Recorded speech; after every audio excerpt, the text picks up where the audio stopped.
জ্ঞানের মধ্যে নিজে সমৃদ্ধ হওয়ার পাশাপাশি আপনার স্ত্রীকে, আপনার সন্তানদেরকেও কিন্তু জ্ঞান দান করতে হবে। আমরা যারা মাদ্রাসায় বাচ্চাদেরকে পাঠাচ্ছি, নিশ্চিন্ত হওয়ার কোনো সুযোগ নেই। পারিবারিক জ্ঞানও তাকে দিতে হবে। হেফজখানায় পাঠানোর পরেও আপনার খবরদারি করতে হবে কি শিখছে। সব মাদ্রাসায় কিন্তু ভালো শিক্ষা নাই, সব হেফজখানায়ও ভালো শিক্ষা নাই। অতএব একটা ইসলামী শিক্ষা প্রতিষ্ঠানে দিয়েও আপনি নিশ্চিন্ত হতে পারবেন না। আপনাকে বাবা মা হিসাবে তাকে মনিটরিং করতে হবে। আর যদি স্কুলে পাঠান, তাহলে গতকালকে ডক্টর আবু বকর জাকারিয়া, যিনি আজকে আপনাদের এখানে আসার কথা ছিল, আপনারা অনেকে জানেন, যে কোনো কারণে আসতে পারেননি, উনি আমাকে একটা ভিডিও ক্লিপ পাঠালেন। ভিডিও ক্লিপ, একটা গবেষণা। একজন গবেষক ঢাকার একটা স্কুলে গিয়েছেন, নবম শ্রেণীতে, জাস্ট পর্যবেক্ষণের জন্য পিছন থেকে দেখছেন বাচ্চারা কি করে। ক্লাসে কিন্তু টিচার আছেন, পড়াচ্ছেন। এদের মধ্যে 30 জন স্টুডেন্ট ছিলেন। এটা আমার কাছে এখনও আছে, আপনারা যে কেউ দেখতে পারেন। বললেন যে 29 জনের হাতে হলো অ্যান্ড্রয়েড ফোন, এই যে ফোনগুলো। এবং তিনি গিয়ে দেখলেন প্রত্যেকে অশ্লীল ছবি দেখছে। নাউযুবিল্লাহি মিন যালিক, অশ্লীল ছবি দেখছে। এই গবেষণার শেষে উনি এই ক্লাস থেকে বের হওয়া ছাত্রদের সাক্ষাৎকার নিলেন। বলুন যে বাবা কি ব্যাপার, এটা কি তোমাদের? বলছে আসলে এগুলো অ্যাভেলেবল, তো আমরা দেখে ফেলি, চলে আসে দেখি, সার্চ দিলেই পাওয়া যায়। অনেক বাচ্চাদের, এই নবম শ্রেণীর বাচ্চাদের অনেকের সাক্ষাৎকারও নেই। কেন দেখো, কি কারণে দেখো? অনেকে বললেন যে আসলে তো আমি অন্য একটা দেখতে চাইছিলাম, হঠাৎ করে চলে আসার পরে ওটাতে টিপ দিচ্ছি। একবার যখন টিপ দেয় পরে কিন্তু একের পর এক আসতে থাকে। আর ডাক্তাররা এখন বলেন এটা হচ্ছে একটা আসক্তি। এটা কি আসক্তি? অ্যাডিকশন। মদের যেমন আসক্তি আছে না, এরকম একটা আসক্তি। ডাক্তাররা একে রোগ হিসেবে চিহ্নিত করেছেন। আরেকটা রোগ হচ্ছে ফেসবুকিং। এখন তো সবাই আর কিছু না জানো, ফেসবুক জানে। দেখুন রিক্সাওয়ালারাও ফেসবুক দেখে।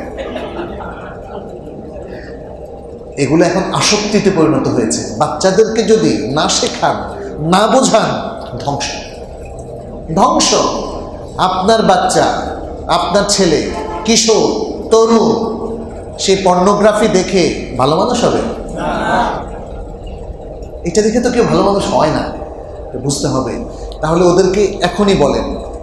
আমরা অনেক সময় কথাটা উচ্চারণ করি, অনেকে বলেন ইস পর্নোগ্রাফি খুব বাজে শব্দ, এটা কি বলা যায় নাকি এভাবে?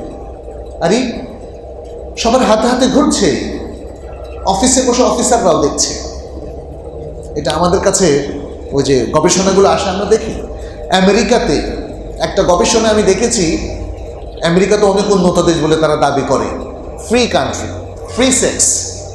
সেখানেও পর্নোগ্রাফি একজন অফিসার 1 ঘন্টা দেখে মিনিমাম। ইন্না লিল্লাহি ওয়া ইন্না ইলাইহি রাজিউন। তার মানে হচ্ছে আমাদের সবাইকে পাপ একদম আক্রান্ত করে ফেলেছে। এ থেকে কিন্তু আমাদেরকে আজকে বাঁচতে হবে। যদি মনে করেন যদি আমরা একটু চুপ থাকি, আমরা কিন্তু চুপ থাকাকে বরণ করে নিয়েছি। আমরা এখন যে কোনো পাপ অভ্যস্ত, সামনে কিছু হচ্ছে না করি না, আমাদের মুরব্বীরা না করে না, আর ইমাম সাহেবদেরকে তো না করার ক্ষমতা আমরা উঠিয়ে নিয়েছি। যে কোনো অপরাধ হবে, ইমাম সাহেব কিছু বলতে পারবেন না।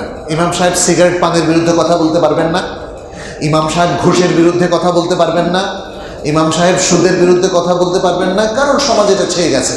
আর এখন যারা আসেন মসজিদে, তারা হয়তো কেউ ঘুষ খান, কেউ সুদ খান, কেউ সিগারেট পান করেন, কেউ মদ পান করেন। এখন ওদের গায়ে লাগে, ওনাদের গায়ে লাগে। তবে আমরা শিক্ষকরা স্বাধীন, আমরা এখনো স্বাধীনভাবেই কথা বলি। যদি আজকে আপনি যদি সত্যি কোনো পাপের মধ্যে থাকেন, আর আমি বলি আপনি গায়ে নিচ্ছেন কেন? এটা তো নাসিহা।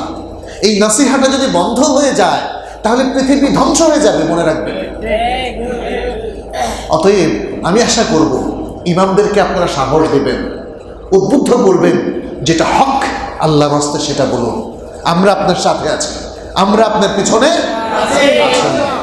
এটা খুব জরুরি, এটা খুব জরুরি। সমাজে ধর্মীয় ব্যক্তিত্বদের ভয়ে একসময় মানুষ যারা পাপ করতো অনেক দূর দিয়ে চলতো, আমার দাদা নানাদের কাছে শুনতাম। আর এখন ধর্মীয় ব্যক্তিত্বদের কোনো মূল্যই আমরা দিতে চাই না। এতে কিন্তু আমাদেরই ক্ষতি হবে। কাদের ক্ষতি হবে? খুন খারাপি বেড়ে গেছে, অনেক পাপের সয়লাব হয়ে যাচ্ছে। আপনারা দেখবেন যে এখন ফ্যাশন শো কতটা যে হয় অগণিত, গানের আসর, তারপরে কনসার্ট, এগুলো কি আসলে আমাদের সন্তানদেরকে সমৃদ্ধ করবে, আলোকিত করবে, সৎ করবে?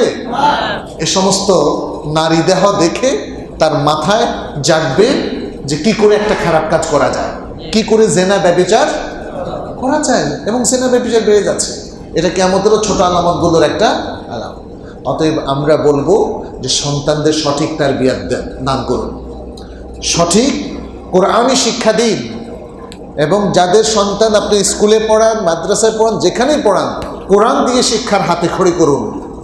কিছু ছোট ছোট হাদিস শিখিয়ে দিন। কোরআন হাদিসের মধ্যে ভালো ছাড়া কোনো মন্দ কথা নাই। কোরআন হাদিস যেই সিনার মধ্যে থাকবে, অল্প থাকুক আর বেশি থাকুক, সেটাই তার জন্য একটা পথ নির্দেশ হয়ে থাকবে, তার জন্য একটা গাইডেন্স হয়ে থাকবে।